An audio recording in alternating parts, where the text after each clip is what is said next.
यीशु तो अच्छा है, इस गाने से हम शुरू करते हैं।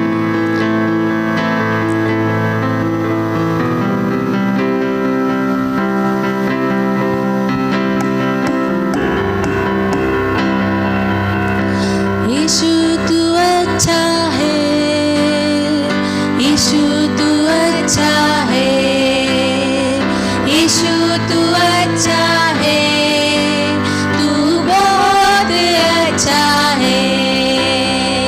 यीशु तू अच्छा है, यीशु तू अच्छा है, यीशु तू अच्छा है, तू बहुत अच्छा है। यीशु मेरे लिए आया, यीशु मेरे लिए जिया, तू बहुत अच्छा है। यीशु मेरे लिए मरा, यीशु मेरे लिए जिया, तू बहुत अच्छा है। यीशु मेरे लिए आया, यीशु मेरे लिए जिया, तू बहुत अच्छा है। यीशु मेरे लिए मरा, यीशु मेरे लिए जिया, तू बहुत अच्छा है। यीशु तू अच्छा है, यीशु तू अच्छा है, यीशु तू अच्छा है, तू बहुत अच्छा है। मेरे पापों को तूने क्षमा किया, तू बहुत अच्छा है। मुझे मुक्ति दिलाया, मुझे शांति दिलाया, तू बहुत अच्छा है। मेरे पापों को तूने क्षमा किया, तू बहुत अच्छा है। मुझे मुक्ति दिलाया, मुझे शांति दिलाया, तू बहुत अच्छा है। यीशु तू अच्छा है, यीशु तू अच्छा है, यीशु तू अच्छा है, तू बहुत अच्छा है, तू बहुत अच्छा है। परमेश्वर, हम बहुत अच्छे हो प्रभु, हम धन्यवाद देते हैं, आपकी जय जयकार गाते हैं परमेश्वर। धन्यवाद प्रभु।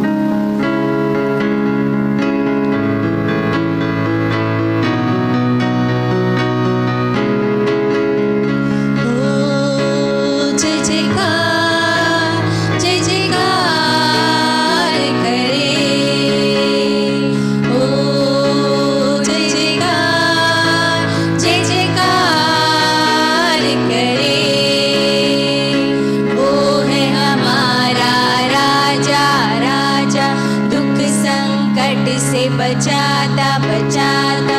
वो है हमारा राजा, राजा, दुख संकट से बचाता बचाता। हम पर अपनी करुणा करता और करता उपकार। क्यों ना उस पर तन मन वारे, दे अपना अधिकार। ओ जय जयकार, जय जयकार करे, ओ जय जयकार, जय जयकार करे। स्वर्ग है उसका सिंहासन, सिंहासन, पृथ्वी बनी है आसन, आसन। स्वर्ग है उसका सिंहासन, सिंहासन, पृथ्वी बनी है आसन, आसन। आकाश उसकी महिमा बताए, हस्तकला को दिखाए। सारी सृष्टि उसकी रचना, उसका ही है प्रताप।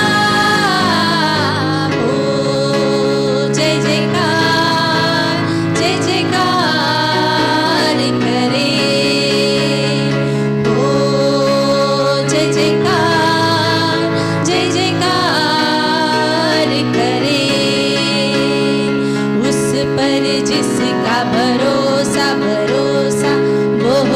कभी ना गिरेगा गिरेगा, उस पर जिसका भरोसा भरोसा, वो तो कभी ना गिरेगा गिरेगा।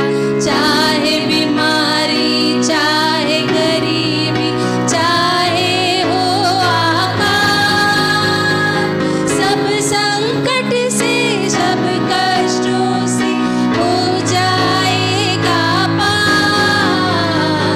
ओ जय जयकार जय जयकार करे, ओ जय जयकार जय जयकार करे। वो है हमारा राजा राजा, दुख संकट से बचाता बचाता। वो है हमारा राजा राजा, दुख संकट से बचाता बचाता। हम पर अपनी करुणा करता और करता उपकार, सबरा उस पर तन मन मारे, दे अपना अधिकार। ओ जय जयकार जय जयकार करे, ओ जय जयकार जय जयकार करे। हाँ प्रभु, हम आपकी जय जयकार गाते हैं। आपकी करुणा से आपने हमें भर दिया है परमेश्वर। हम धन्यवाद कहते हैं प्रभु, धन्यवाद प्रभु। आप योग्य हो परमेश्वर, आपके सिवा और कोई नहीं है प्रभु।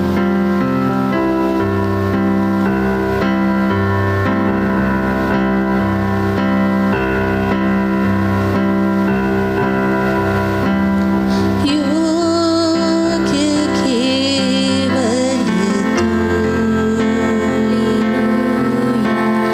योग्य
चेक। क्यों ना हम परमेश्वर के लिए और आराधना टीम के लिए जोरदार ताली बजाते इस समय। यस, आप सभी का स्वागत है इस कलीसिया में। यदि हमारे बीच में कोई पहली बार है, कृपया आप अपने जगह पे खड़े हो सकते हैं। कोई है पहली बार? क्यों ना हम भाई के लिए और बहन के लिए जोरदार ताली बजाते हैं इस समय। धन्यवाद आने के लिए। यस, सब अपनी जगह पे बैठ सकते हैं। यस, बैठ सकते हैं अपनी जगह पे। तो कुछ अनाउंसमेंट इस रीति से है। हम जानते हैं कि बहुत दिनों से हम प्रार्थना कर रहे हैं। पास्टर इस समय जो है बॉल्टीमोर में है और वहाँ पर कॉन्फ्रेंस चल रहा है। अद्भुत समय है उन लोगों का। और यूट्यूब की लिंक जो है शेयर किया गया है ना व्हाट्सएप में। तो आप यदि सुनना चाहते हैं तो आप ज़रूर सुन सकते हैं और उनके लिए जो है प्रार्थना ज़रूर कर सकते हैं। तो कुछ अनाउंसमेंट इस रीति से है। तो आने वाले समय में जो है 19 तारीख को ग्रेजुएशन सभा है, वो अंधेरी में रहेगी। आप उसके लिए प्रार्थना कर सकते हैं। और साथ ही साथ जो है आप अपने लिए भी प्रार्थना करिए कि 20 तारीख से जो है बाइबल कॉलेज शुरू होगा। तो आप जो है क्लास लेने के लिए अपने आप को तैयार कर सकते हैं प्रार्थना के माध्यम से, है ना। तो ये जो है अद्भुत समय रहेगा, है ना, बाइबल कॉलेज का भी। और हम आपको प्रोत्साहन देते हैं कि आप जो है क्लास लेने के लिए अपने आप तैयार हो सकते हैं। तो ये था अनाउंसमेंट। इसके बाद में जो है ऑफरिंग संदेश होगा, दान लिया जाएगा। और फिर जो है हम एक मिशनरी का जो है एक अद्भुत जो है एक वीडियो देखेंगे और फिर जो है हम मेन संदेश में जाएंगे। तो आइए इस समय जो है भाई पीयूष का जो है हम स्वागत करते हैं। वो जो है हमारे बीच में दान का संदेश है ना बांटेंगे।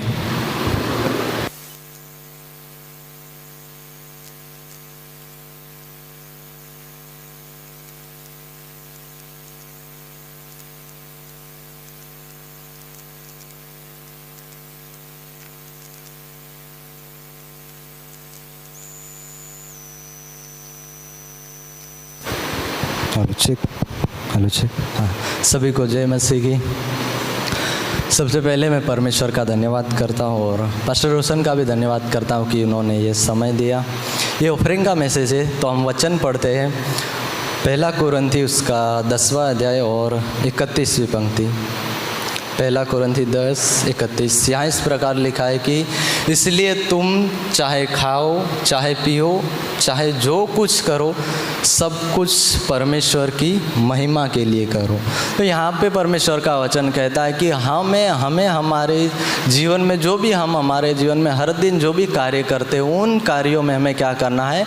हमें परमेश्वर की महिमा करना है। जैसे हम क्या है, हम परमेश्वर की महिमा के लिए ही हम रचे गए। परमेश्वर का यही उद्देश्य है कि हम हमारे पूरे जीवन में क्या करें?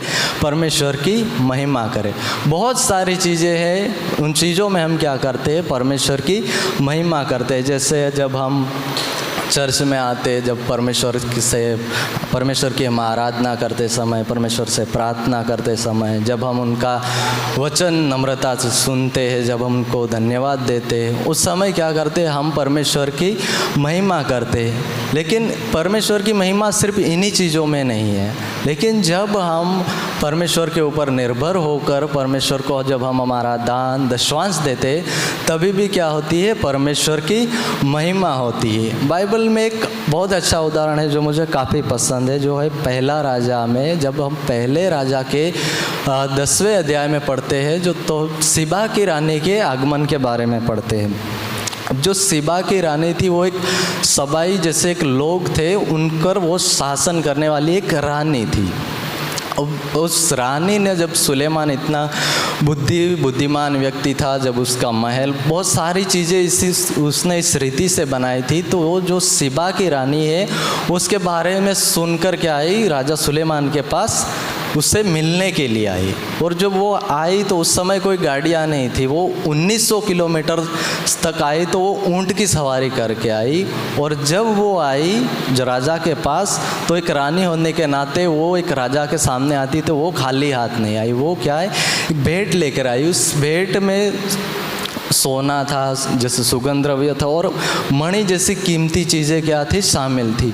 तो वो राजा के लिए सिर्फ वो भेंट लेकर आई थी, क्योंकि राजा के पास उस समय क्या था कि कोई भी खाली हाथ नहीं जाता था। जब हम राजा के पास उस समय के लोग जाते थे तो कुछ ना कुछ ऐसी चीज़ें लेके जाते थे और राजा को खुश करते थे। इसीलिए जो सिबा की रानी राजा सुलेमान के पास जब मिलने के लिए गई तो राजा के लिए भेंट लेके गई।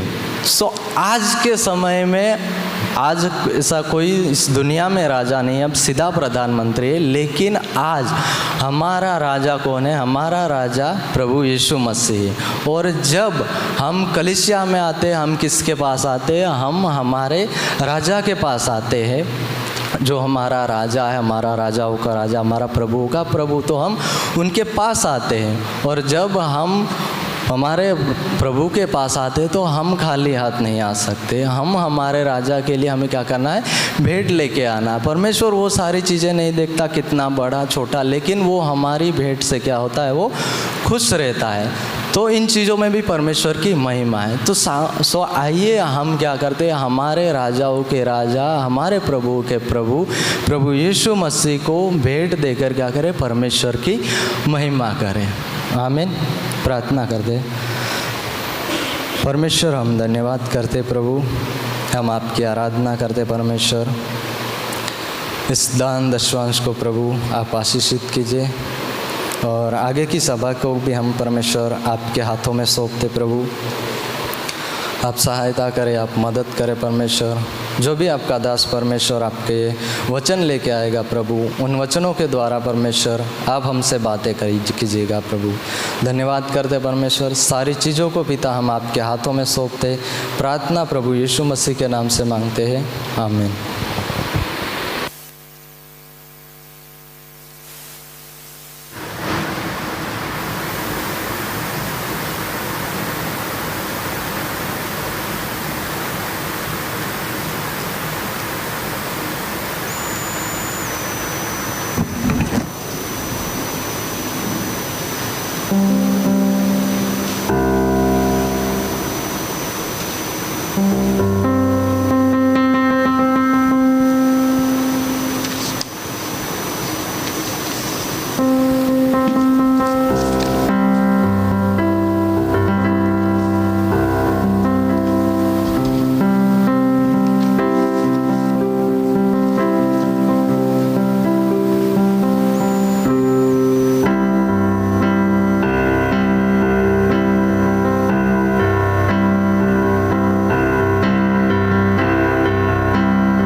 से तेरी तू महिमा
से ही लगी है आशा मेरी। पाप में तन को दूर हटा दे, पाप में तन को दूर हटा दे, पूर्ण हो अभिलाषा मेरी। जीवन के कठिन दुखी क्षणों का दृढ़ता से सामना करूं, पाप क्षमा कर जीवन दे दे, दया की याचना करूं, तेरी आराधना करूं, तेरी आराधना करूं, पाप क्षमा कर जीवन दे दे, दया की याचना करूं, तेरी आराधना करूं।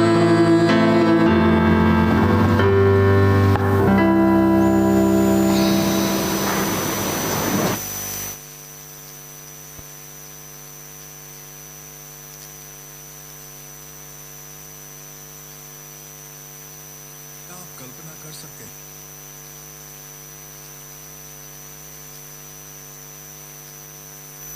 क्या आप कल्पना कर सकते हैं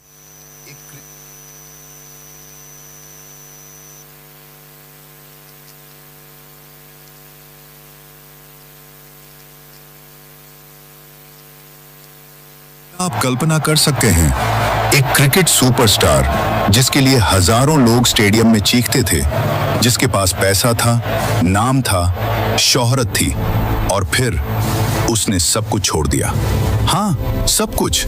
क्यों? क्योंकि एक दिन उसने खुद से पूछा, अगर मैं सारी दुनिया जीत लूं लेकिन अपनी आत्मा हार जाऊं तो?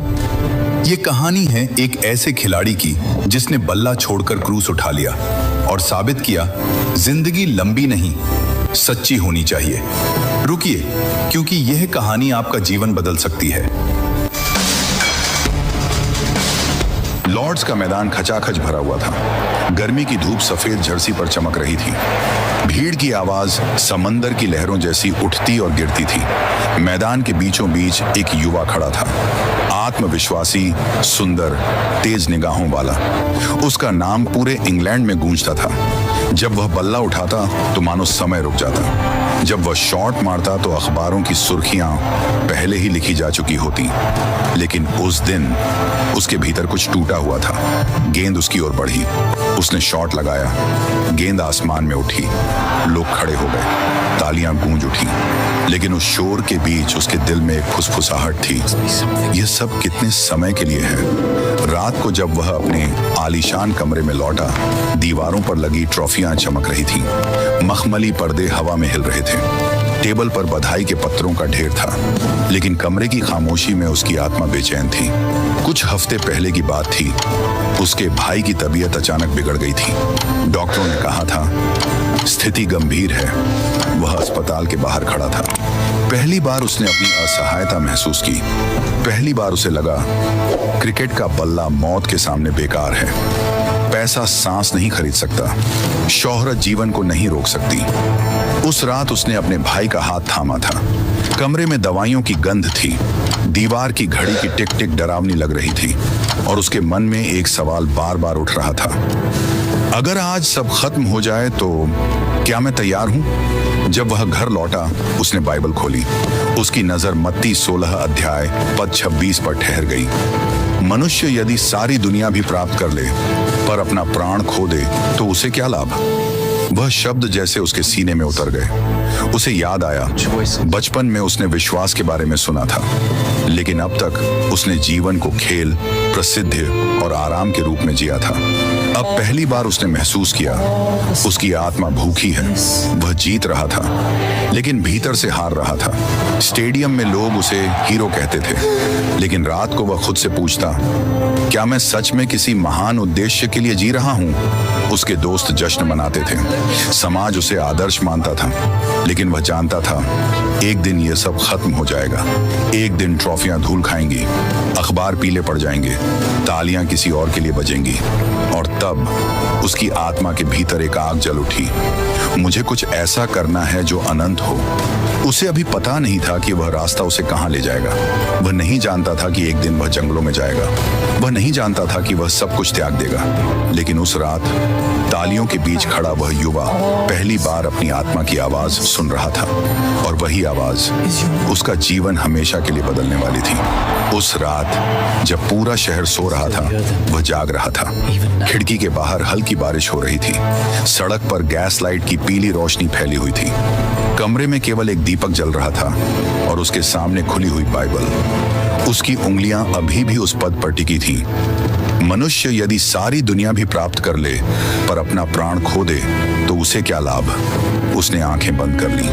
अचानक उसे स्टेडियम की आवाजें याद आने लगीं। जयकार, तालियां, उसका नाम पुकारती भीड़। लेकिन अब वे आवाजें दूर लग रही थीं, जैसे किसी और जीवन की गूंज हो। उसने खुद से पूछा, क्या मैं केवल तालियों के लिए जी रहा हूं? उसका दिल बेचैन हो उठा। वह बिस्तर से उठा और कमरे में टहलने लगा। हर कदम के साथ उसके भीतर एक संघर्ष गहराता जा रहा था। एक तरफ था आराम, धन, सम्मान, सुरक्षित भविष्य।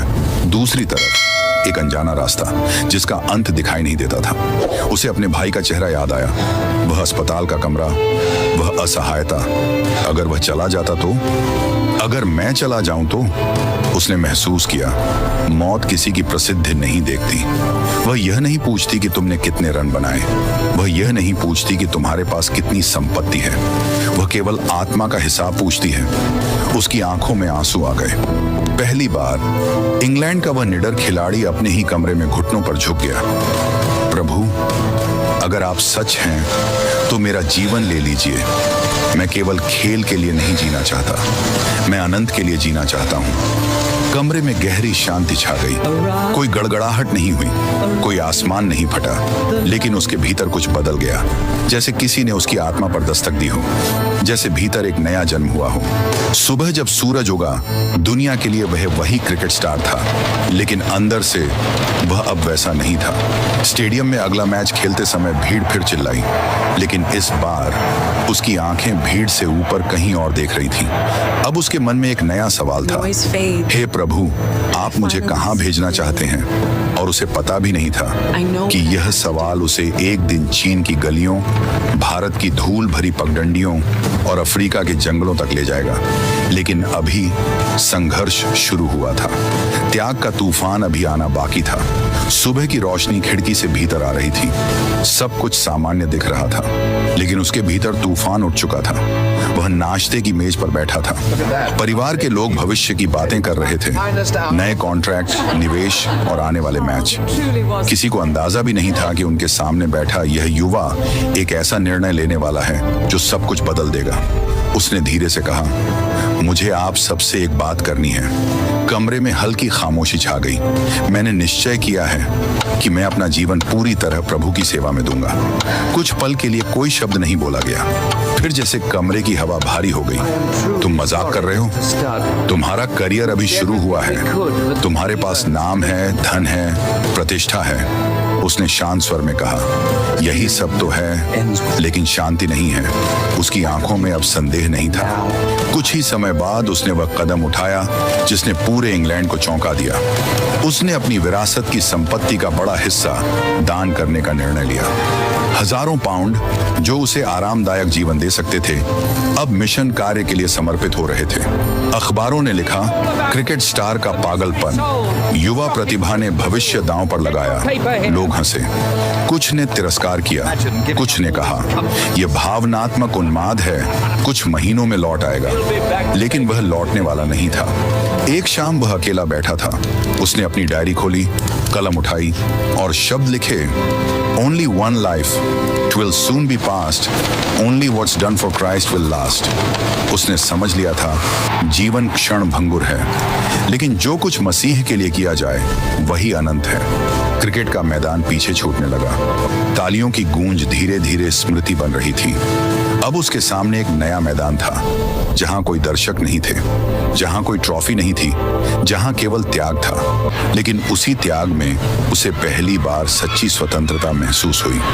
दुनिया सोच रही थी वह सब कुछ खो रहा है, लेकिन वह जानता था वह सब कुछ पा रहा है। और अब अगला कदम उसे समुद्र पार ले जाने वाला था, एक ऐसी भूमि की ओर जहां भाषा अलग थी, संस्कृति अलग थी और खतरे असली थे। चीन उसका इंतजार कर रहा था। बंदरगाह पर हल्की धुंध छाई हुई थी। जहाज तैयार खड़ा था, लोग हाथ हिला रहे थे, कुछ रो रहे थे, कुछ अब भी समझ नहीं पा रहे थे ये सच में जा रहा है। वो डेक पर खड़ा था, हवा उसके चेहरे से टकरा रही थी। इंग्लैंड की धरती धीरे धीरे दूर होती जा रही थी। उसने पीछे मुड़कर आखिरी बार देखा। ये वही देश था जहां उसने नाम कमाया था, जहां लोग उसे जानते थे, जहां जीवन सुरक्षित था। लेकिन अब सुरक्षा नहीं, बुलाहट महत्वपूर्ण थी। समुद्र की लहरें जहाज से टकरा रही थीं, रातें लंबी थीं। कभी वह डेक पर खड़ा सितारों को देखता और धीरे से प्रार्थना करता, प्रभु मैं जा तो रहा हूं, लेकिन मैं योग्य नहीं हूं, मुझे थामे रहना।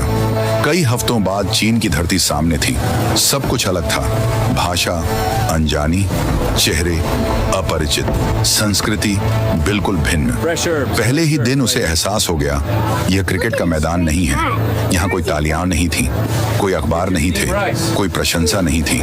यहाँ धूल भरी गलियां थी, बीमार लोग थे, गरीबी थी और ऐसे लोग थे जिन्होंने कभी मसीह का नाम नहीं सुना था। उसे भाषा सीखनी पड़ी। वह गलियों में बैठकर बच्चों से शब्द दोहराता। कभी लोग हंसते, कभी उसे विदेशी कहकर दूर रहते। कभी कभी रात को वह थक कर गिर पड़ता, शरीर टूट जाता, मन भी कमजोर पड़ने लगता। और तभी खबर आई, देश में अशांति फैल रही है, विद्रोह की लहर उठ रही थी, विदेशियों के प्रति घृणा बढ़ रही थी, मिशनरियों को खतरा था। लोगों ने चेतावनी दी, वापस लौट जाओ, यहाँ रहना सुरक्षित नहीं है। उसके सामने फिर वही चुनाव था, सुरक्षा या समर्पण। एक रात जब दूर कहीं आग की लपटें उठ रही थीं और अफवाहें हवा में तैर रही थीं, वह अपने छोटे से कमरे में घुटनों पर बैठा। डर असली था, मौत की संभावना भी, लेकिन उसके भीतर वही वाक्य गूंजा, Only one life, 'twill soon be past। उसने धीरे से कहा, प्रभु अगर मुझे यहीं मरना हो तो भी मैं पीछे नहीं हटूंगा। उस क्षण एक क्रिकेट स्टार पूरी तरह मर चुका था और एक मिशनरी जन्म ले चुका था। अब उसकी पहचान रन और रिकॉर्ड नहीं थे। अब उसकी पहचान थी एक आत्मा जो अनंत के लिए जल रही थी। और यह तो बस शुरुआत थी, आगे और भी कठिन दिन आने वाले थे। बीमारी, थकावट और ऐसे निर्णय जो उसके परिवार को भी प्रभावित करेंगे। चीन की धरती पर दिन भारी होते जा रहे थे। गर्म हवा धूल उड़ाती हुई गलियों से गुजरती। कभी दूर कहीं विद्रोह की खबर आती, कभी किसी मिशन स्टेशन पर हमले की सूचना। लेकिन सबसे कठिन युद्ध बाहर नहीं था, वह भीतर था। शरीर थक चुका था, भाषा अब भी पूरी तरह अपनी नहीं बनी थी, लोगों के दिलों तक पहुंचना आसान नहीं था। कभी वह गलियों में खड़ा होकर सुसमाचार सुनाता और सामने खामोशी होती, कभी उपहास, कभी तिरस्कार। रात को जब वह अपने साधारण कमरे में लौटता तो उसे इंग्लैंड की याद आती। मखमली बिस्तर, परिचित चेहरे, आरामदायक जीवन। एक दिन उसे घर से पत्र मिला। कुछ शब्दों में चिंता थी, कुछ में दर्द। क्या यह सब आवश्यक था? तुम अपनी सेहत क्यों दांव पर लगा रहे हो? उसने पत्र को धीरे से मोड़ा। आंखें नम हो गईं। परिवार का प्रेम खींच रहा था, लेकिन बुलाहट और भी गहरी थी। उसी समय बीमारी ने दस्तक दी। बुखार, कमजोरी, लंबी रातें। एक रात वह इतना कमजोर हो गया कि खड़ा भी नहीं हो पा रहा था। कमरे की छत उसे घूमती हुई लगी। उसने सोचा, क्या मैंने गलती की? क्या मैं यहाँ टिक पाऊंगा? वह जमीन पर बैठ गया। सांसें भारी थीं, डर फिर से लौट आया था। लेकिन उसी क्षण उसे वह मैदान याद आया, तालियों की गूंज और वह रात जब उसने घुटनों पर झुककर अपना जीवन समर्पित किया था। उसने धीरे से कहा, प्रभु आपने मुझे यहाँ भेजा है तो आप ही मुझे संभालेंगे। कुछ दिनों बाद वह धीरे धीरे स्वस्थ होने लगा। कमजोरी अभी भी थी, लेकिन विश्वास मजबूत हो चुका था। अब वह समझ चुका था, मिशनरी होना केवल दूसरों को संदेश देना नहीं है, यह अपने अहंकार को हर दिन क्रूज पर चढ़ाना है। एक दिन एक वृद्ध व्यक्ति उसके पास आया। आंखों में संदेह था, दिल में सवाल। लंबी बातचीत के बाद उस वृद्ध की आंखों में नमी आ गई। वह बोला, अगर तुम्हारा ईश्वर तुम्हें यहाँ तक ला सकता है तो शायद वह सच्चा है। उस दिन पहली बार उसे लगा उसका त्याग व्यर्थ नहीं था। कोई तालियां नहीं थी, कोई अखबार नहीं थे, लेकिन स्वर्ग में शायद एक आत्मा के लिए उत्सव हुआ था। और उसी क्षण उसे एहसास हुआ उसने सही चुनाव किया है। लेकिन यह सफर अभी खत्म नहीं था। आगे एक और महाद्वीप उसका इंतजार कर रहा था, और एक ऐसी परीक्षा जो उसके जीवन की अंतिम परिभाषा बनेगी। चीन की वर्षों की सेवा के बाद उसका शरीर थक चुका था, लेकिन उसकी आत्मा नहीं। लोगों ने कहा, अब बस करो, तुमने बहुत कर लिया, आराम करो, जीवन का आनंद लो। लेकिन उसके भीतर एक और आवाज उठी, एक और पुकार। यह पुकार चीन की गलियों से भी गहरी थी। यह पुकार थी अफ्रीका की। जब उसने अफ्रीका के आंतरिक भागों के बारे में सुना, ऐसी जनजातियां जिन्होंने कभी मसीह का नाम तक नहीं सुना, तो उसके भीतर आग जल उठी। वह जानता था यह आसान नहीं होगा, यह उसके जीवन की आखिरी यात्रा भी हो सकती है। और फिर भी उसने कहा, अगर यीशु ने मेरे लिए अपना सब कुछ दे दिया तो मैं अपना शेष जीवन क्यों ना दूं। समुद्र की एक और लंबी यात्रा, थका हुआ शरीर, लेकिन दृढ़ निश्चय। अफ्रीका की मिट्टी पर कदम रखते ही उसे लगा ये सच में जंगल है। घने पेड़, नमी से भरी हवा, बीमारियां, अनिश्चितता। यहाँ न कोई शहर था, न कोई सुविधा, न कोई डॉक्टर, सिर्फ मिट्टी का छोटा सा घर और कुछ स्थानीय लोग जो दूर से उसे देख रहे थे। उसकी उम्र अब पहले जैसी नहीं थी, सांसें जल्दी फूलती थीं, दिल कमजोर पड़ चुका था। कई रातें ऐसी आईं जब उसे लगता अब शायद सुबह न देख पाऊं। एक रात तेज बुखार में तपते हुए वह अकेला पड़ा था। पास कोई परिवार नहीं, कोई पुराना दोस्त नहीं, सिर्फ अंधेरा और टिमटिमाता दीपक। उसने धीमी आवाज में कहा, प्रभु, क्या मैंने सच में सब कुछ छोड़ दिया है, या अभी भी कुछ बचा है जो मुझे पकड़ कर रखे हुए हैं। उसकी आंखों से आंसू बह निकले। उसे याद आया लॉर्ड्स का मैदान, तालियां, प्रसिद्ध। और फिर उसने अपने वर्तमान को देखा, पसीना, बीमारी, एकाकीपन। दुनिया की नजर में वह हार गया था, लेकिन स्वर्ग की नजर में उसी बुखार भरी रात में उसने फिर अपनी वही पंक्तियां दोहराई। Only one life, twill soon be past, only what's done for Christ will last. उसने समझ लिया था जीवन लंबा नहीं होना चाहिए, सच्चा होना चाहिए। अफ्रीका के उस छोटे से स्टेशन में वह धीरे धीरे कमजोर होता गया।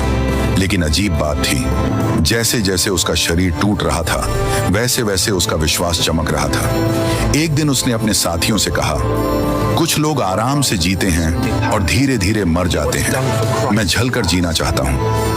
उसकी आंखों में अब भी वही आग थी। वह क्रिकेट का नायक नहीं रहा, वह मिशन का योद्धा बन चुका था। और जब उसके जीवन के अंतिम दिन आए तो उसके पास ट्रॉफियां नहीं थी, न ही अखबारों की सुर्खियां, लेकिन उसके पास था एक शांत चेहरा, एक संतुष्ट आत्मा, और वह विश्वास कि उसने अपना एक जीवन व्यर्थ नहीं जाने दिया। अफ्रीका की सुबह अलग थी। सूरज धीरे धीरे घने पेड़ों के पीछे से निकलता, हवा में नमी थी और मिट्टी में पसीने और संघर्ष की गंध। उसका शरीर अब बहुत कमजोर हो चुका था, सांसें छोटी छोटी, दिल की धड़कन धीमी, लेकिन उसकी आंखें अब भी जल रही थीं। उस छोटे से मिशन स्टेशन में कोई भव्य भवन नहीं था, न कोई आरामदायक बिस्तर, बस एक साधारण चारपाई, एक लकड़ी की मेज और बाइबल। साथियों ने कहा, आपको आराम करना चाहिए, आप बहुत काम कर चुके हैं। वह हल्की मुस्कान के साथ बोला, आराम स्वर्ग में बहुत मिलेगा। उसने जीवन भर एक बात को थामे रखा था, आराम बाद में, सेवा अभी। कभी कभी वह खिड़की से बाहर देखता और दूर जंगल की ओर निहारता। वह जानता था इन पेड़ों के पीछे अभी भी आत्माएं हैं जिन्होंने मसीह का नाम नहीं सुना। उसका दिल अब भी उनके लिए धड़कता था। एक शाम सूरज ढल रहा था, आसमान लाल और सुनहरा हो गया था। वह बहुत शांत था उसने धीमी आवाज में कहा, मैंने कुछ भी महान नहीं किया, मैंने बस आज्ञा मानी। उसके साथियों की आंखों में आंसू थे। दुनिया की नजर में वह कभी क्रिकेट का सितारा था, लेकिन अब वह एक थका हुआ दुबला पतला मिशनरी था जिसने सब कुछ त्याग दिया था। और फिर भी उसी त्याग में उसकी सबसे बड़ी जीत थी। उसकी सांसें और धीमी हुई। उसने बाइबल पर हाथ रखा और धीरे से फुसफुसाया, Only one life, 'it will soon be past। कमरे में गहरी शांति छा गई। उस दिन अफ्रीका के एक साधारण स्टेशन में एक जीवन समाप्त हुआ, लेकिन उसी क्षण एक विरासत जन्मी। उसकी कविता आज भी गूंजती है, उसकी कहानी आज भी युवाओं को झकझोरती है, उसका त्याग आज भी पूछता है, तुम अपना एक जीवन किसके लिए जी रहे हो? वह ट्रॉफियों से नहीं याद किया गया, वह आंकड़ों से नहीं मापा गया, वह याद किया गया एक जले हुए दीपक की तरह जिसने खुद को जलाकर दूसरों को रोशनी दी। और शायद यही सच्ची सफलता है। आज दुनिया शायद उनके क्रिकेट रिकॉर्ड याद न रखे, लेकिन स्वर्ग उनके समर्पण को जानता है। उन्होंने धन छोड़ा, प्रसिद्धि छोड़ी, आराम छोड़ा, लेकिन उन्होंने अपना एक जीवन व्यर्थ नहीं जाने दिया।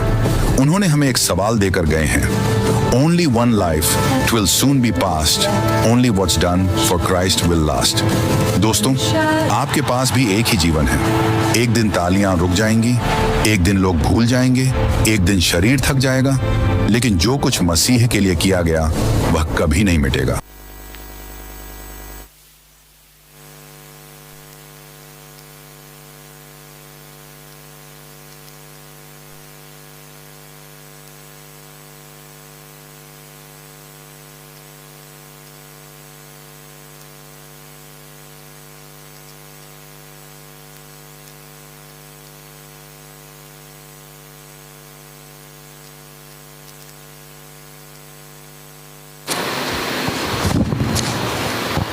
कितने लोगों को अच्छा लगा ये वीडियो?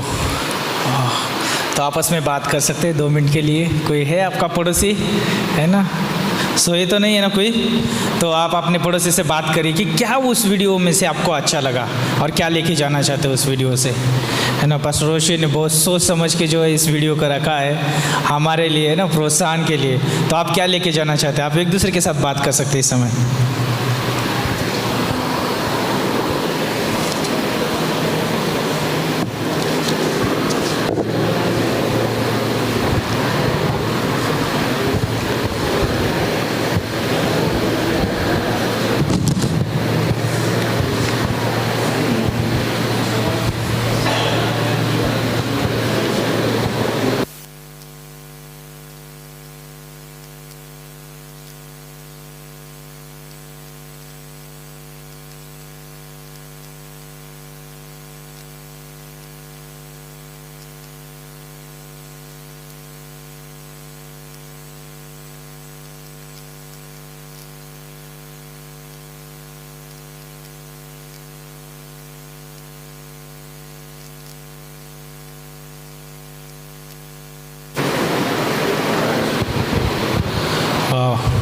कुछ लोग बात कर रहे और कुछ लोग अभी भी सोच रहे कि वीडियो अच्छा था या नहीं था, है ना?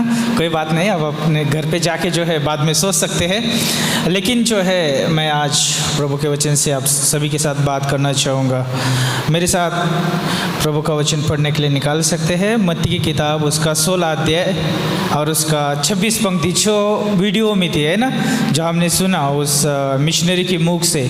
तो यहाँ पे परमेश्वर का वचन बोलता है, यदि मनुष्य सारे जगत को प्राप्त करे और अपने प्राण की हानि उठाए तो उसे क्या लाभ होगा, है ना? ये सवाल है, यहाँ पे एक प्रश्न है कि मनुष्य ने जगत में सब कुछ पा लिया और अपने प्राण को खो दिया तो उसके लिए जो है क्या लाभ होगा।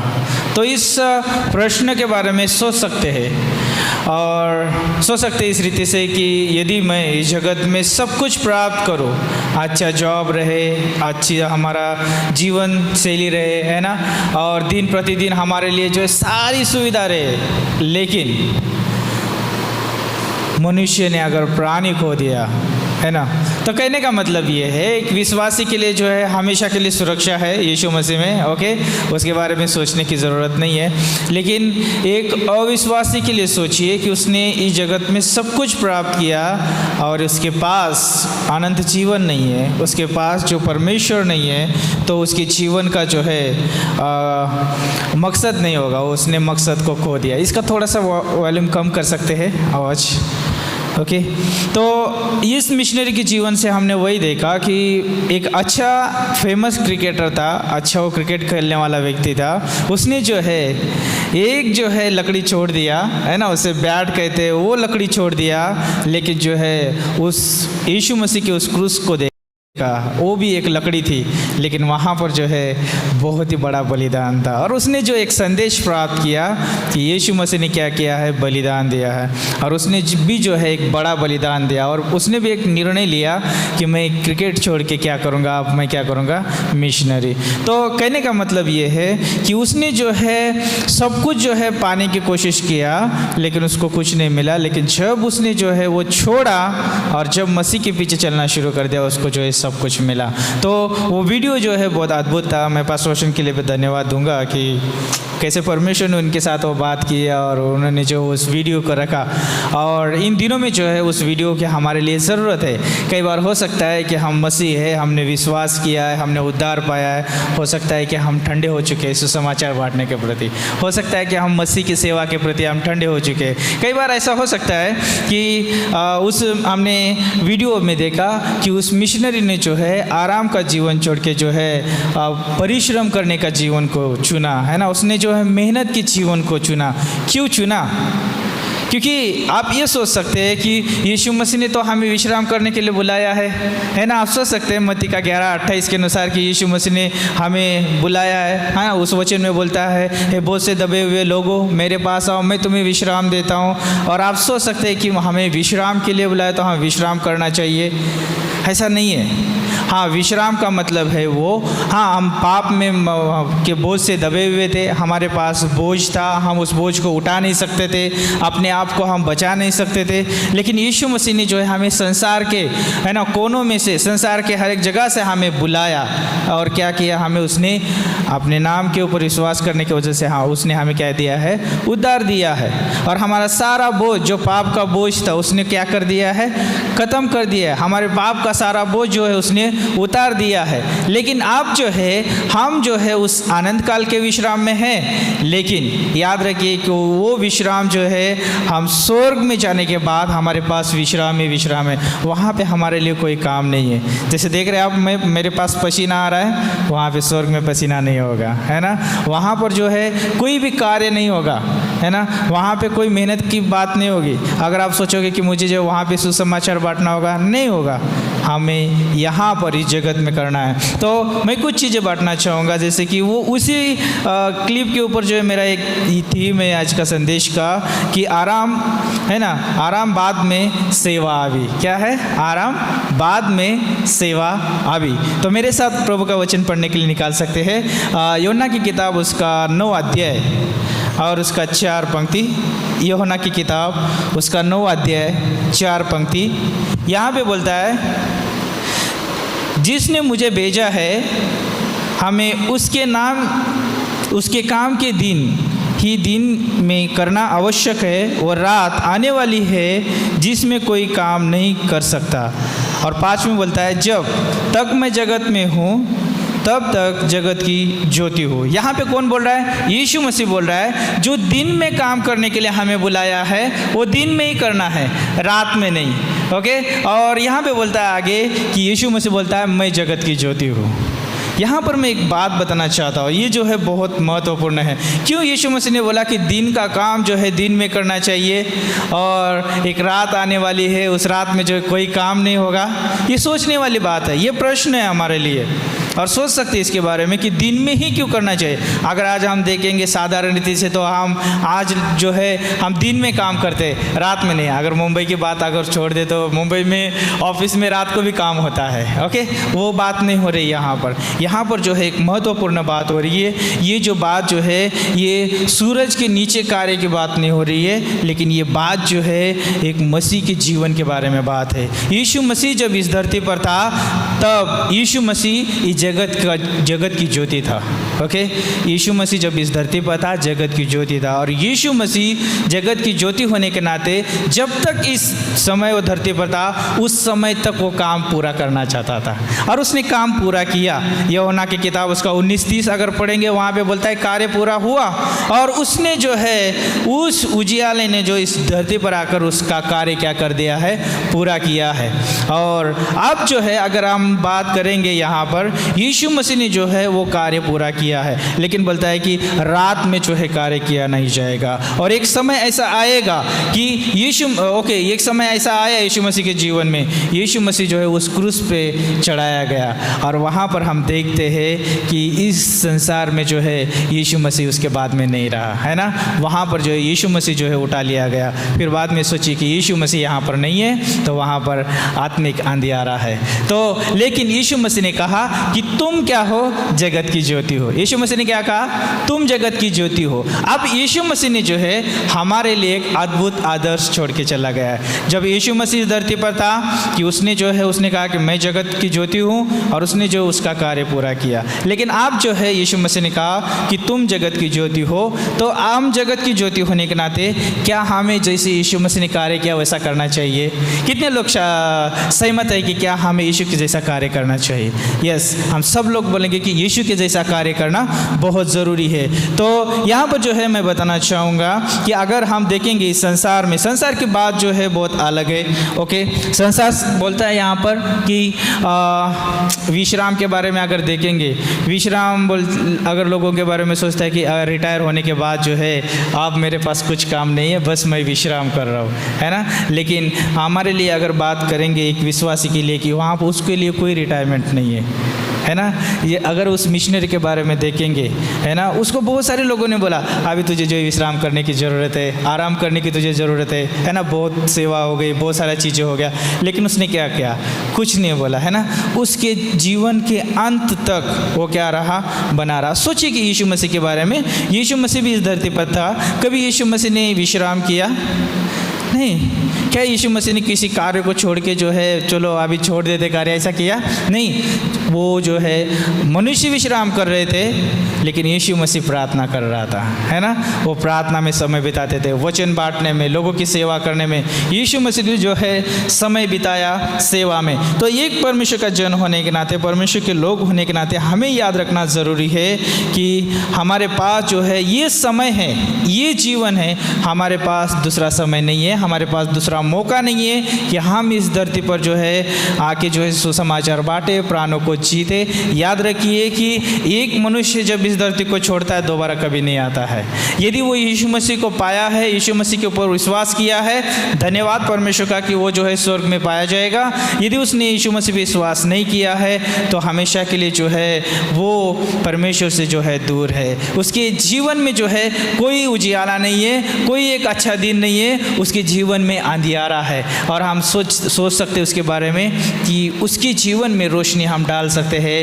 वो हमारे पास एक मौका है, क्या हम तैयार है उस मौके को बांटने के लिए? हम ये सोच छोड़ देना ज़रूरी है कि अब जो है मैं विश्राम करना चाहता हूँ। हाँ, भले यीशु मसीह ने हमें विश्राम के लिए बुलाया है, ओके, लेकिन याद रखिए हम धरती पर जब तक है यीशु मसीह की एक हमारे पास एक जिम्मेदारी कि हम सुसमाचार को बांटे, प्राणों को जीते और प्रभु की सेवा को आगे लेके जाए। तो जब यीशु मसीह के बारे में अगर हम देखते हैं कि यीशु मसीह ने जो इस पृथ्वी पर, है ना, उन्होंने जो है एक अद्भुत समय बिताया और उन्होंने जो है परमेश्वर की उस पिता की इच्छा को पूरी करना चाहा और उसकी पिता की इच्छा को प्राथमिकता दिया। जब हम इस धरती पर है तो हम हमारे पिता प्रभु यीशु मसीह की इच्छा को हमें पूरी करने की कोशिश करना है, उसको हमें जो है प्राथमिकता देने की आवश्यकता है ना। और जब हम उसको प्राथमिकता देते हैं, उसकी इच्छा को पूरी करने की कोशिश करते हैं, तो हम जैसे कहा गया है कि दिन में जो है दिन का काम पूरा हो जाना चाहिए, और उस कार्य को जो है हम पूरा कर रहे हैं। और एक दिन जब हमारे पास आएगा, जब हम स्वर्ग में जाएंगे, हमारे पास विश्राम ही विश्राम होगा। तो यहाँ पे कहने का मतलब ये है कि मैं और एक वचन पढ़ना चाहूँगा, इब्रानियों की किताब उसका 4 अध्याय और 9 और 11 पंक्ति। इब्रानियों 4, 9 और 11। यदि आपके पास बाइबल हो तो निकाल सकते हैं या आप स्क्रीन पे पढ़ सकते हैं। जान लो कि परमेश्वर के लोग के लिए सब्बात का विश्राम बाकी है, अंत हम उस विश्राम में प्रवेश करने का प्रयत्न करें। ऐसा ना हो कि कोई जन उनके समान आज्ञा मानकर गिर पड़े। तो कहने का मतलब ये है कि हमें जो है, जब इस धरती पर है हम, तो हमें जो है एक काम करना बहुत ज़रूरी है कि हाँ, हमारे पास विश्राम है, वो विश्राम जो है स्वर्ग में है, लेकिन इस पृथ्वी पर हमें जो है उस परमेश्वर की सेवा को एक उत्साह के साथ करना चाहिए। हमेशा उस सेवा को जो है उत्साह के साथ करना चाहिए। क्यों करना चाहिए? बाइबल की जो है बहुत अद्भुत उदाहरण हमारे पास है, पुराने नियम से है, नए नियम से है। उन्होंने जो है परमेश्वर की सेवा को जो है एक उत्साह के साथ, वो एक जो है जोश भरे जीवन के साथ उन्होंने सेवा किया। अगर आप नेहमिया की किताब में देखेंगे, नेहमिया के जीवन के बारे में, नेहमिया का जीवन जो है बहुत अद्भुत है ना।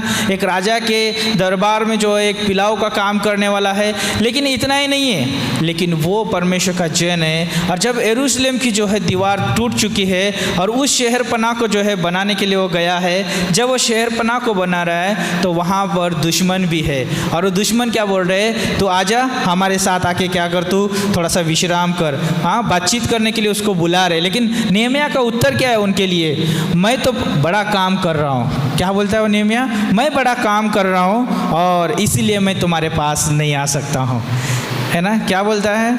मैं बड़ा काम कर रहा हूँ। बड़ा काम क्या है? उसके पास उस दीवार को बनाना जो परमेश्वर ने उसको कहा था, परमेश्वर की सेवा को पूरा करना।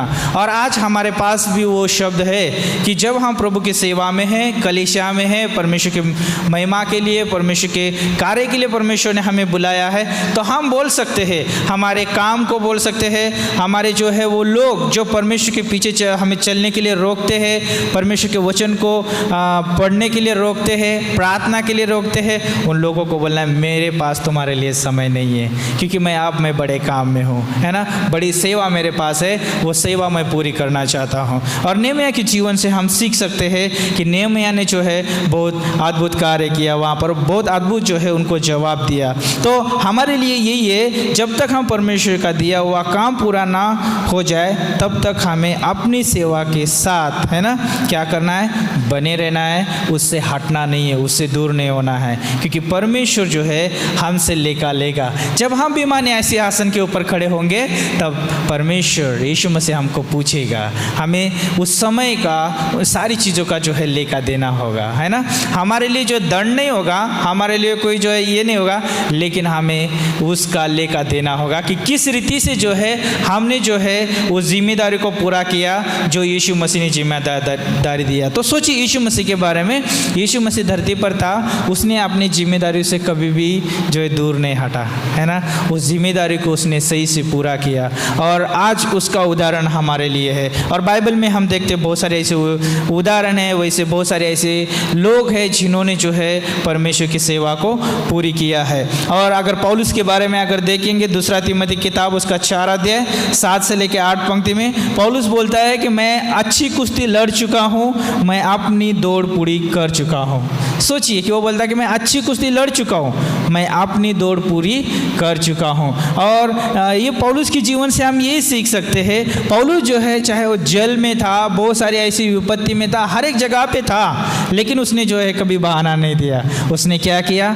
परमेश्वर की सेवा को, परमेश्वर के कार्य को जो है प्रथम रखा और उसे पूरा करने की कोशिश किया। और सोचिए कि जब हम उसको मिलेंगे, उस स्वर्ग में देखेंगे, तो कितना अद्भुत ना उसका जीवन है। यहाँ पे तो है ही हमारे लिए उदाहरण हो, लेकिन स्वर्ग में जब हम मिलेंगे तो और भी उससे प्रोत्साहन पाएंगे। तो कहने का मतलब ये है कि पौलुस ने जो है परमेश्वर की सेवा को जो है प्राथमिकता दी, उसकी सेवा को जो है पूरा करना उसने जो है अच्छा अच्छा समझा, जब तक वो अपना बोलते कि सर कटता नहीं तब तक उसने विश्राम नहीं किया। जब उसका सर कट गया, जब वो शहीद हो गया, उसके बाद में जो है वो विश्राम। कहने का मतलब ये नहीं कि मैं आपको ये नहीं बोल रहा हूँ कि आपका सर कटने तक आप ये रहो, है ना, शहीद हो जाओ, ये नहीं बोल रहा हूँ। लेकिन कहने का मतलब ये कि जब तक हम इस धरती पर है तब तक हम जो है परमेश्वर की सेवा के लिए खड़े रहे, है ना, विश्राम नहीं। तो कई बार ऐसा हो सकता है कि हमारे लिए जो है एक गलत जो है समय या गलत चीज़ें हमारे जीवन में आ सकती है। हमें परमेश्वर की सेवा के लिए परमेश्वर ने हमें समय दिया है, रखा है, तो उस सेवा से अगर हम हटते हैं तो हमारा गलत उदाहरण बन सकता है। बाइबल में आप देख सकते हैं बहुत जगहों पे, अगर हम दाऊद के जीवन से देखेंगे, ये भी जो है अद्भुत, है ना, एक चरित्र है बाइबल में जो हमेशा दूसरों के लिए प्रोत्साहन की, है ना, उम्मीद लेके आता है। वो गीतों के द्वारा बहुत सारे, है ना, ऐसे एक राजा के रूप में, यानी उसका जीवन जो है बहुत अच्छा है, लेकिन उसका जीवन में भी एक समय आया जिसने वो गलत प्रभाव छोड़ा, है ना, कि एक समय था उसका कि उसे जो है युद्ध में होना चाहिए, है ना, सेना उसकी लड़ रही है, उसके जो खास मित्र जो है वो लड़ रहे से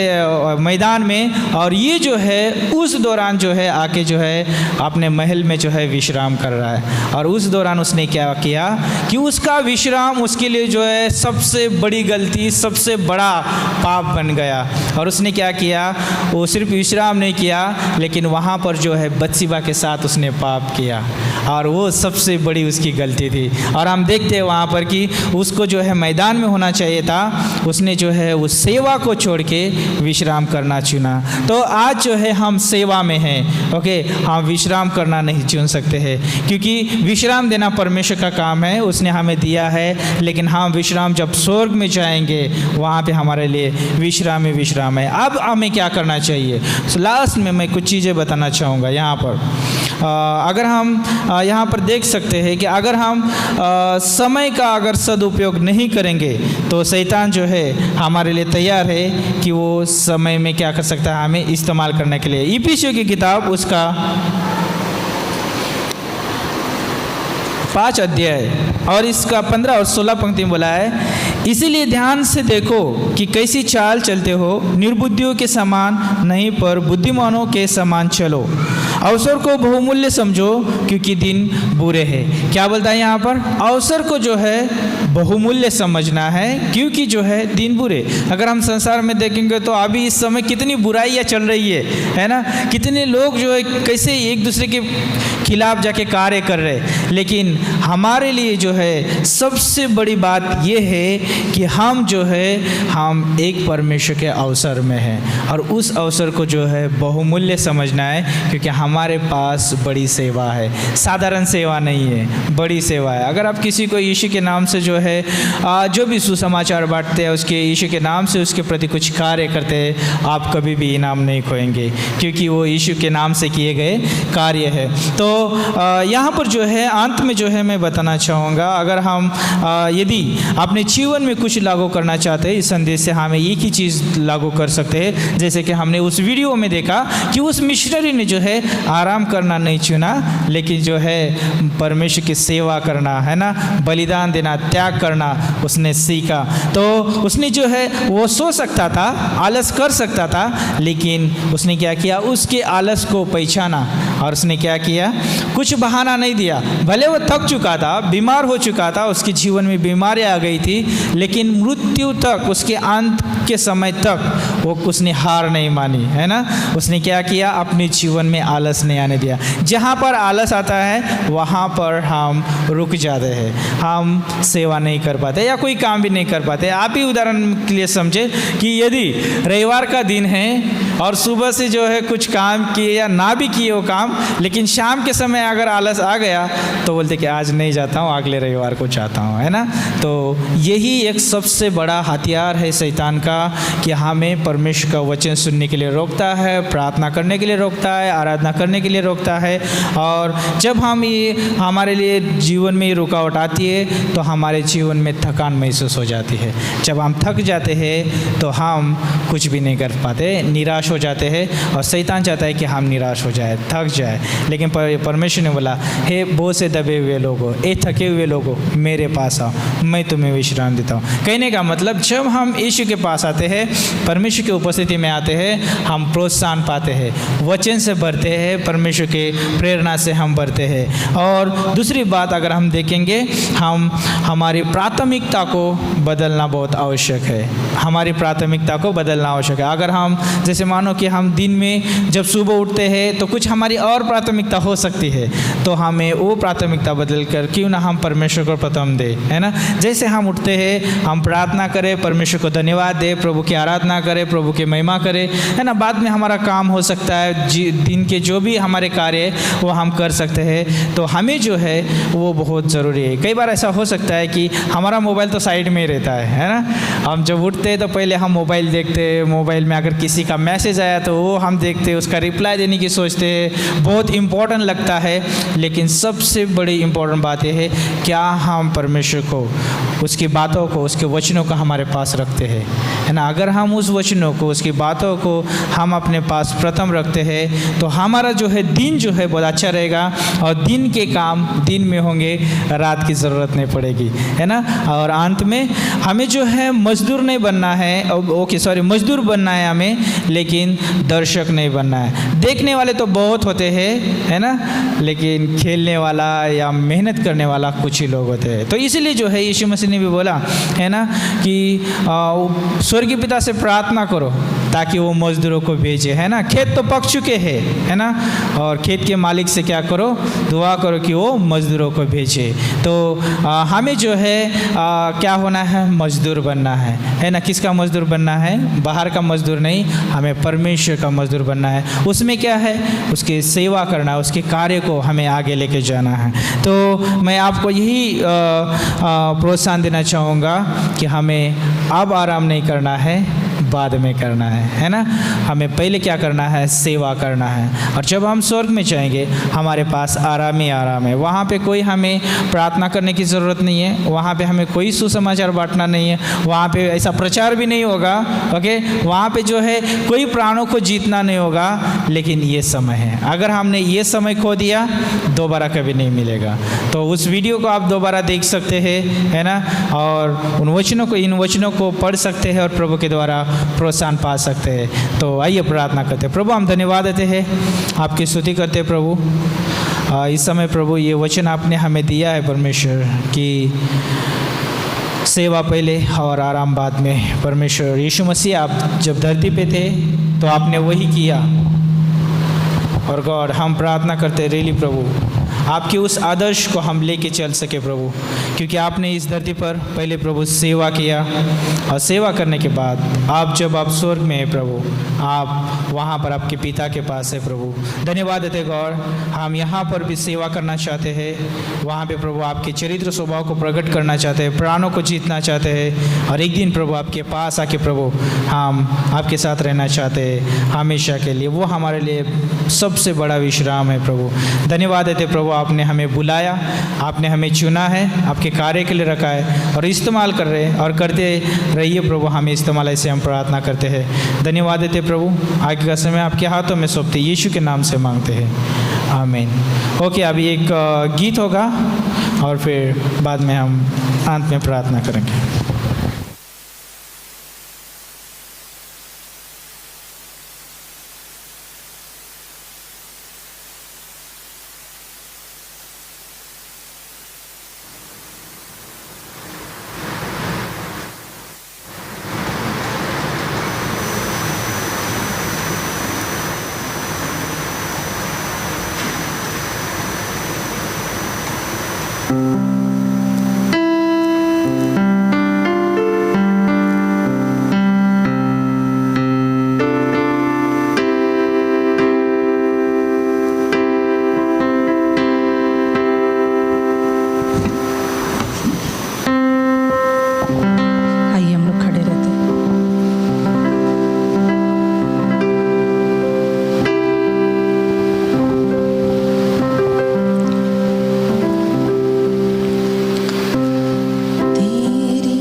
क्यों ना अपने पड़ोसी को आप बोल सकते हैं कि आराम बाद में सेवा भी। क्या बोल सकते हैं इस समय? आराम बाद में सेवा भी, है ना। तो याद रखिए, आप जाते जाते ये लेके जाइए, है ना, ये थीम या ये सोच लेके जा सकते हैं कि आराम बाद में सेवा अभी। अभी किसी को बोलो मत रात को उठा के पहले काम करना, बर्तन पड़े हो बर्तन धोना, बाद में आराम करना। सो रहा है तो रात को सोने दो, है ना, सुबह धोएंगे, लेकिन उसके बारे में नहीं, लेकिन आत्मिक चीज़ों के बारे में, है ना, आत्मिकता के बारे में, कि उसको हमें खुद को याद दिलाना है कि मैं आराम बाद में करना चाहता हूँ, पहले प्रभु की सेवा करना चाहता हूँ, है ना। तो बाइबल में उदाहरण है, मार्था जो है पहले क्या करना चाहती है ना, वो कार्य कर रही है लेकिन वो परेशान है। क्यों? क्योंकि वो प्रभु के पास नहीं, आत्मिकता में नहीं सोच रही, आत्मिक कार्य के बारे में नहीं सोच रही है ना। हमें प्रभु के पास बैठ के सीखना, सुनना, हमें जो है क्या है, वो जो है हम सेवा में, उस कार्य में है, ओके, ना कि हम शारीरिक कार्य में। तो हमें सीखना है, प्रार्थना करना है, वचन को सीखना है, पढ़ना है और प्रभु की सेवा में आगे बढ़ना है। तो प्रार्थना करते, प्रभु हम धन्यवाद देते हैं, आपकी स्तुति करते परमेश्वर, यहाँ पे आए हुए तमाम आपके दास दासियों को, आपके लोगों को प्रभु आपके हाथों में सौंपते हैं। प्रभु आप पूरे हफ्ते में प्रभु हर एक को संभालिए, हर एक की तमाम सुधि लीजिए परमेश्वर। यदि कोई बीमार हो या किसी तकलीफ से गुजरता हो, गॉड आप हर एक के व्यक्तिगत परमेश्वर हो, आप सभी को जानते हैं प्रभु। हम प्रार्थना करते हैं इस समय हर एक को प्रभु यीशु मसीह आप सामर्थ दीजिए, आप बल दीजिए प्रभु, और प्रभु आप अपने सेवा के लिए, आपके कार्य के लिए इस्तेमाल करिए परमेश्वर। धन्यवाद देते हैं यहाँ पर जितने भी लोग हैं जो आपसे प्रेम करते हैं, आपकी सेवा के लिए, आपके कार्य के लिए प्रभु हमेशा तत्पर रहते परमेश्वर। चाहे वो इस कलीसिया की जो भी सेटअप का कार्य हो या कोई भी छोटी मोटी सेवा हो प्रभु, और प्रभु वो उम्र नहीं देखते, लेकिन हर एक उम्र में प्रभु अपनी सेवा देने के लिए तैयार होते हैं। इसलिए धन्यवाद देते हैं आपके दास के लिए, हम प्रार्थना करते हैं। धन्यवाद उनकी जीवन के लिए जो प्रभु वचन के प्रति मेहनत करते हैं और कलीसिया को प्रभु वचन से प्रभु प्रोत्साहन देते, बढ़ाते। इसलिए हम उनके जीवन के लिए धन्यवाद देते हैं, उनके परिवार के लिए धन्यवाद देते हैं परमेश्वर। जब वो इस समय बाहर है, कलीसिया से दूर है, गॉड उन्हें आप प्रोत्साहन दीजिए। वहाँ पे जब वो बाल्टीमोर में अपने मेन कलीसिया में, गॉड आप उन्हें इस्तेमाल करिए वहाँ पे। जब प्रभु वो लौट के आए प्रभु हमें प्रोत्साहन से भर दीजिए, ऐसे हम प्रार्थना करते हैं। उनकी यात्रा को आपके हाथों में सौंपते हैं, और जितने भी पास्टर एल्डर्स उनके साथ है प्रभु उनको भी आपके हाथों में सौंपते हैं प्रभु। हम धन्यवाद देते हैं जब यहाँ से हम जाते हैं परमेश्वर, हमें प्रभु हमें याद दिलाए कि सेवा पहले और आराम बाद में। धन्यवाद देते प्रभु, सारी बातों को आपके हाथों में सौंपते हुए प्रार्थना प्रभु यीशु मसीह के नाम से मांगते हैं, आमीन।